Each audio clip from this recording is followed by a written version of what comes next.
السلام عليكم ورحمة الله وبركاته. ازيكم يا شباب؟ اخباركم ايه؟ يا رب تكونوا بخير. ان شاء الله باذن الله هنتكلم في السلسله اللي معانا دي عن السوليد برنسبلز فور كلين كود.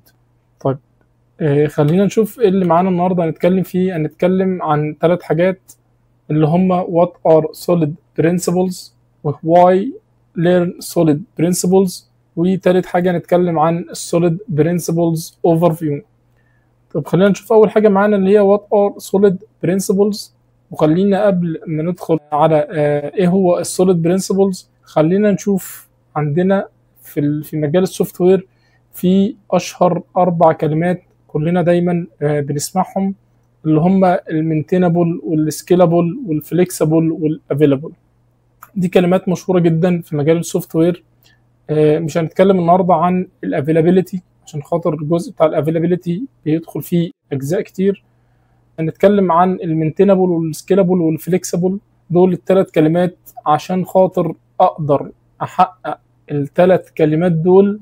البدايه بتاعتهم او بدايه تحقيق ال3 كلمات دول هيبداوا من السوليد برنسبلز. طيب ايه هو السوليد برنسبلز؟ السوليد برنسبلز دي 5 مبادئ قدمهم شخص اللي هو روبرت سي مارتن، اللي هو مشهور بانكل بوب. عباره عن 5 حروف، كل حرف منهم بيرفلكت عندي على مبدا اللي هم سنجل ريسبونسابيلتي والاوبن كلوزد والسكوب سبستيتيوشن والانترفيس سيجريجيشن والديبندنسي انفيرجن. طب ايه الهدف من برنسبلز دي او المبادئ دي؟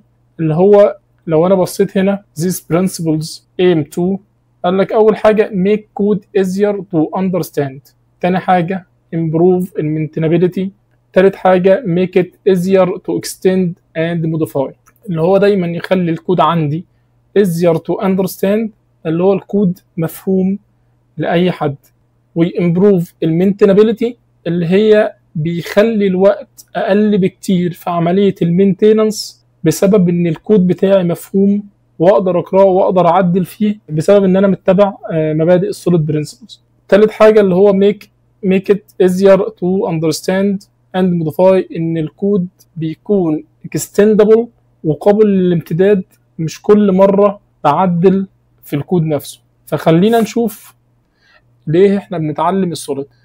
طيب الجزء بتاع المينتينابيلتي، لو انت بصيت تحت هتلاقيه مكتوب avoid messy code as your system grows، ان هو بيخليك دايما اما تيجي تحقق مبادئ السوليد، لو انت عندك الكود ميسي او في فوضى في الكود، لو انا النهارده هاخد وقت او هاخد ساعه في ان انا هعمل مينتيننس لجزء معين، حصل عندي مشكله في الكود او حصل عندي حاجه في الكود، انا النهارده لو رحت صلحتها في الجزء اللي هو فيه ميسي كود انا هاخد وقت طويل جدا، في حين ان انا لو حققت المبادئ بتاعه السوليد برنسبلز الوقت عندي هيقل جدا، لان الكود عندي منظم بشكل كبير. فهو ده اول حاجه بتحققها لي السوليد برنسبلز. طيب الحاجه الثانيه فيور باجز. طيب ازاي هو بيفيور الباجز؟ تخيل معايا ان انا عندي سيرفيس شغاله، السيرفيس دي حد البيزنس طلب مني شويه ريكويرمنتس، شويه الريكويرمنتس دول انا عملتهم طلعتهم للبرودكشن والدنيا شغاله. جه بعد شويه البيزنس طلب مني بعض الامور التانية اللي انا اضيفها على نفس السيرفيس. لو انا جيت على نفس السيرفيس دي ورحت قعدت اضيف في نفس الكود كل شويه الكود الزياده او الفيتشر الزياده على نفس السيرفيس، هيحصل معايا بعض المشاكل. ليه؟ لان انا مطالب ان انا بعد ما اخلص الفيتشر الجديده اللي اتضافت على السيرفيس اللي موجوده عندي، لازم ان انا اعمل تيست لكل السيرفيس من اولها لاخرها، اللي اتضاف والقديم، لان انا مش ضامن وانا بعدل دلوقتي ايه اللي حصل معايا. فهي ده الجزء اللي هو فيور باجز، ان انا بقلل الباجز، ان انا بعمل اكستند للكود بتاعي بره الجزء السيرفيس اللي انا شغال، انا بعمل اكستند للكود وبعمل كلاس خارجي بكتب فيه الفيتشر الجديده او بكتب فيه الكود الجديد، ومن هنا بيتحقق لي الجزء بتاع الفيور باج. طب الجزء الثالث عندي اللي هو تيم كولابوريشن.